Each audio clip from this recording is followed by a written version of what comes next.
So, ayan mga kalukutoy, no? So, bakit ako nag-video ng ganito?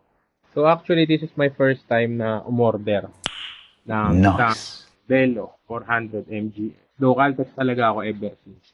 Velo 400 MGX. So, maganda kasi siya para sa Fortuner. Ewan ko lang. Pare-pares naman tayong paniniwala eh. Kung gusto niyo magmamahalin, at sa inyo yan. Pero ito ang aking binili. So, na-order ko siya sa Shopee Caltex Philippines. Ito. So, total estimate ko nito nasa mga 1.9 ganyan.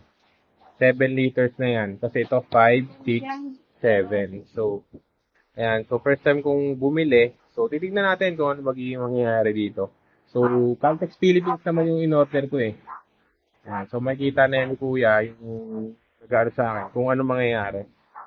Original ba to or peke? So, tignan lang natin. Okay, change oil time. So, naka 4,700 na ako Delo MGX before. So, ngayon, Delo MGX pa rin. Pero ngayon, tatry ko yung Shopee deals, no? Kasi nabili ko yung 7 liters ng halagang 1.8. So, kasi pag sa Caltex daw, papalo ng 3.8 yata yung babayaran ko. So, Caltex ako, Caltex San Joaquin. Ha? 4.5 pa lang tinakbo ko eh. Malinaw pa daw lang 4,500 na yung tinakbo. Delo 4 MGX. Yon, Caltex San Joaquin. So, yun lang problema ng sasakyan ko. Madumi talaga ang engine.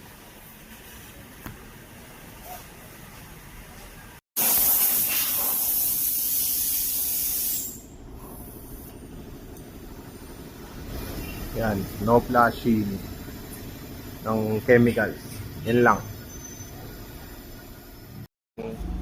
Original talaga. Naka-sell yun naman eh, no? Kasi yun, sa ano ko.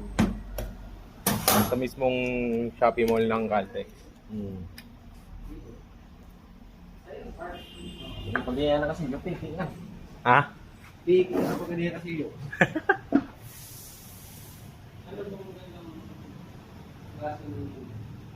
Okay naman. Mukhang original naman. Parang okay naman eh, no kuya, no? Oo. Wala mo naman pagka Pagpeke. siya original kasi yung silyo niya, diba?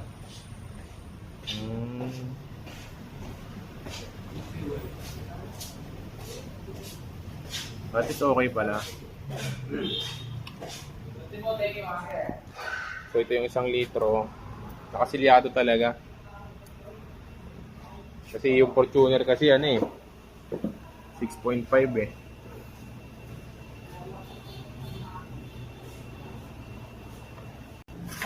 So selyo Caltex Philippines sa Shopee.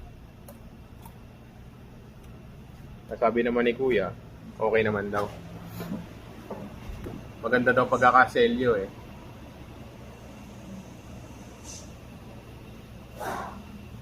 Untihan mo lang kuya, huwag mo umusan. 6.5 lang. Bantuan ko na lang kung magkulang. 6.5 kasi nilalagay ko sa 2040. So tignan natin ha. Caltex Philippines. Pag mag-start pala ako, hinintay ko muna mawala yung ibang ilaw. Tapos punta ako. Tinakbo ng kotse ko, ano na, 138. Pa-change oil ako, 4615 pa lang. So re-reset na natin yun. Yan.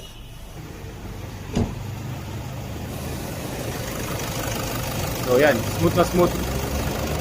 Pag Caltex.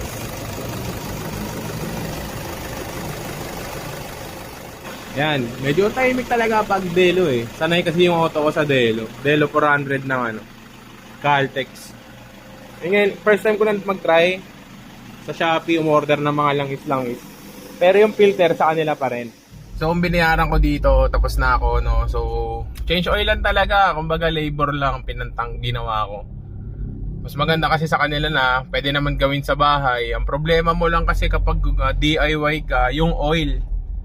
Siyempre, poproblemahin mo or kung paano mo pa isasalin or saan mo i-dispatcha yung oil na yun. 'Di ba? Yung used oil na yun. So, hindi naman pwede tapon yan sa ilalim ng mga kanal kasi bawal po yun. May proper disposing yan. Kaya yung labor na lang ang kinuha ko sa kanila tsaka yung filter umabot ng 820. So, may discount ako ng 20, 800 na lang. So 1,850 plus 800. So yun yung total na binayaran ko sa change oil. Pero kapag pupunta ka sa Caltex, no, so kunyari wala kang langis, kanila lahat, parang aabot ng 3,700. 7 liters with filter labor, parang 3,700. So yung akin mura lang.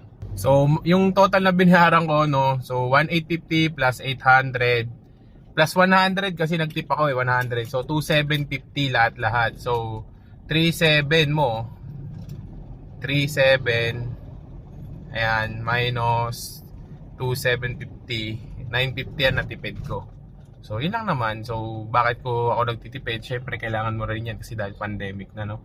So wala naman pinagkaiba kasi Caltex Philippines naman ang binili ko sa may Shopee mismo. So nasa sa inyo na yan kung anong gusto ninyo.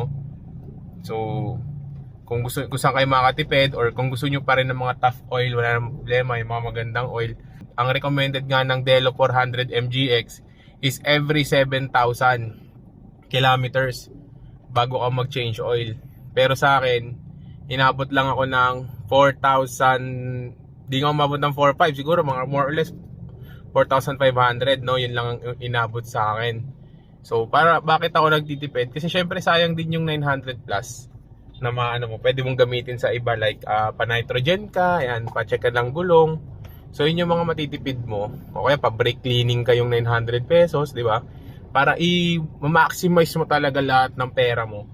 So para sa akin, okay na okay yung Caltex kasi subok na yan ang Fortuner ko. Way back 2014, Caltex Delo 4 lang talaga ang pinagkakatiwalaan ko. Yan lang, salamat. Yan, kung marinig nyo,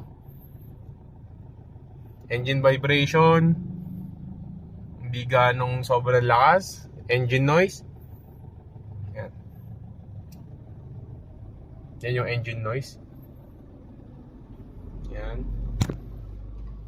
Yan, no. Gamit ko ngayon yung nabili ko sa Caltex na Delo oil. So medyo legit naman siguro kasi running at 100 ako eh. So running 100, so legit naman yung nakuha ko sa Shopee. Basta siguro Lazada, Shopee Mall, legit yan siya. Naman 100 ang takbo ko. Okay naman siya, smooth yung makina, tahimik. Yan yung maingay pa yung nasa likod.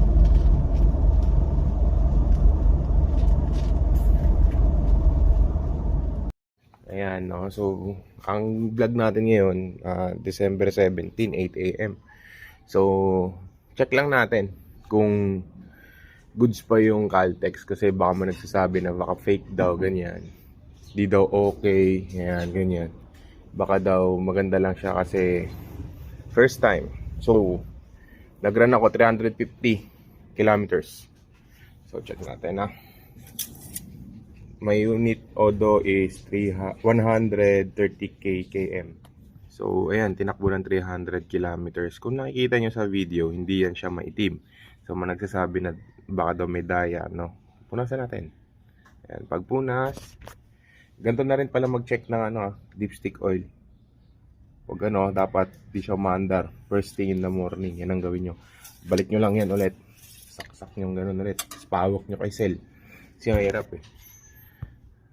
Ayan, kung nakikita nyo, ayan, okay, magalaw lang yung seriously, pure white, no? So, nagsasabi na dapat pag 500 km less than, ano na daw, may team. Hindi totoo.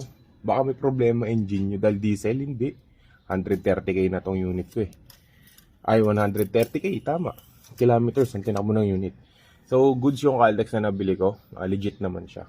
So yan, kung gusto nyo mag-change oil ng budget meal, pwede na kayo sa Caltex na Shopee. Kasi nabili ko yun na around 1.8. Nagastos ko lahat doon mga 2 plus 2.5 ganun. Kasi 600 yung labor, 200 yung filter. Ayan, pero less than. Nakatipid ako. Tinesting ko para sa unit ko.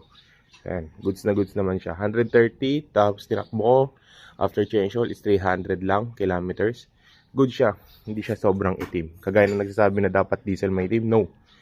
Iitim yan pag in the long run. Pero kung hindi ka nagpapa-change oil regularly, madali umitim ang unit mo. So, ibig sabihin, may problema unit mo. Pangat mo yung head. Pa-check mo. Baka may oil sludge na yan. So, ayan o. No flashing, ha? No flashing. Pag sa mga regular change oil ka nagpapa-regular, mga 5K ka lang, ganyan, 4-5. No flashing. Kasi yon may additives na yon, may gas na yon. So, no flashing tayo. Ginagawa ko lang dito, kung magpa-flashing ng diesel oil, diesel engine, bumili kayo ng 5 liters na diesel, ipa-runtime nyo siya ng 10 minutes to 15 minutes. Yun lang gagawin nyo. And then after nun, ipa-drain nyo. Yun ang flashing ng diesel. Wala nang other na kung ano-ano. Extra bayad lang yan. Pero kung malinis bang unit mo, wag mong gagawin ang mag-flashing kasi baka masira ang buhay.